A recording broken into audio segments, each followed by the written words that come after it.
Now, something I would say that I know you and I have talked about this a lot, that a lot of people that come in and they meet with us or our patient stream, they come in and they want to sell that grand slam. And I feel like two things that come into this is one, they're not as good at sales as they think they are, or two, they don't quite understand this. And so like, talk me through like when you've had conversations with doctors that are coming in, like, I want to market a $7,000, care plan.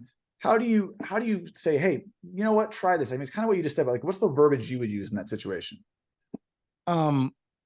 Well, actually, if I could just take just a couple minutes to talk about, because there is, so in the chronic pain space, we use, and I don't know if this is the same way in your guys' space, but we do a 2-day report of findings. Okay. Meaning on day one, we do these activities. On day two, we present care plans and whatever. When I first got into it, we did a 4-day report of findings. Okay. Which meant for 4 days, we were going through these different steps to understand the patient, qualify the patient, and educate the patient, and then convert the patient.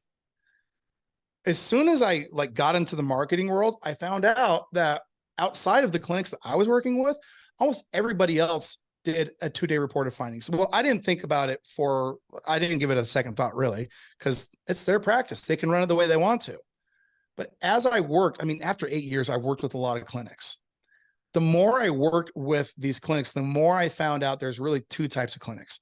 One, a clinic that is very business oriented and understands the power of communication and sales and marketing in their practice and change their protocols, scripting, and strategy accordingly. And they indeed can convert care plans, whether it's 4,000, 5,000, 7,000 in a 2-day report of findings. They can do that.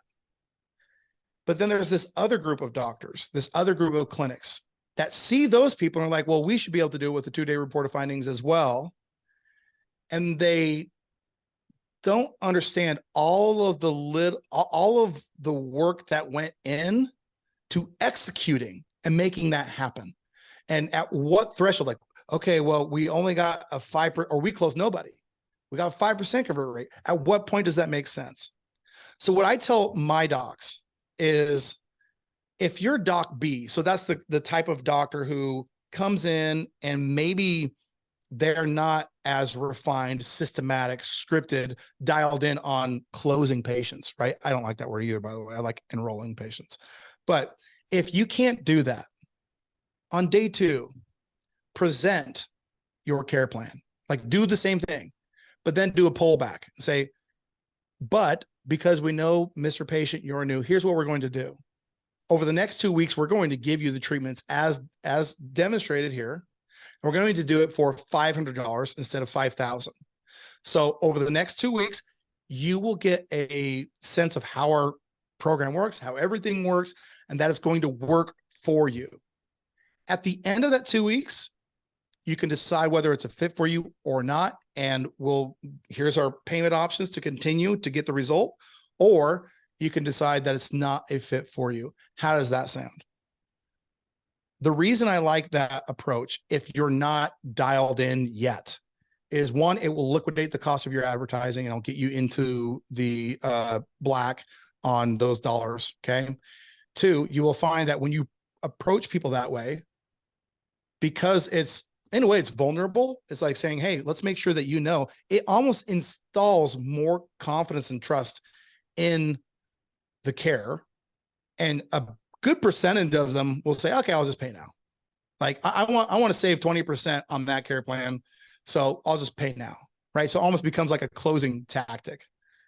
And then anybody who goes through that treatment, as long as you're a doctor who is in fact getting them outcomes, they will come through and they'll be like, yes, this is great for me. If you have those protocols to keep them getting better and you help them see how much better you're getting, you document it, it just makes it so you don't feel like you're selling. Okay. So to me, the 2-day report of findings kills more practices than it helps. And I don't know who installed it originally.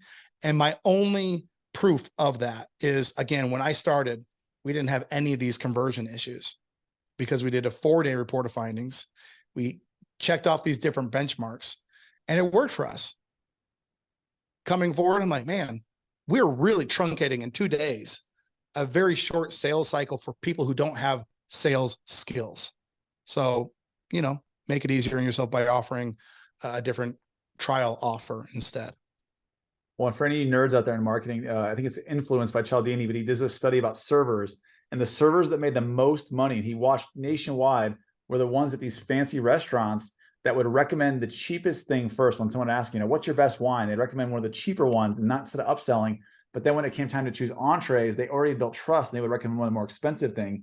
And almost always the people would take it. And these servers made more money on tips than anyone else selling the cheaper thing first and establishing trust. They're like, oh, they made a good suggestion that worked. It was great. I'm going to trust their suggestions later on. So that same psychology applies here. It's like, get the trust and then you go to the next thing.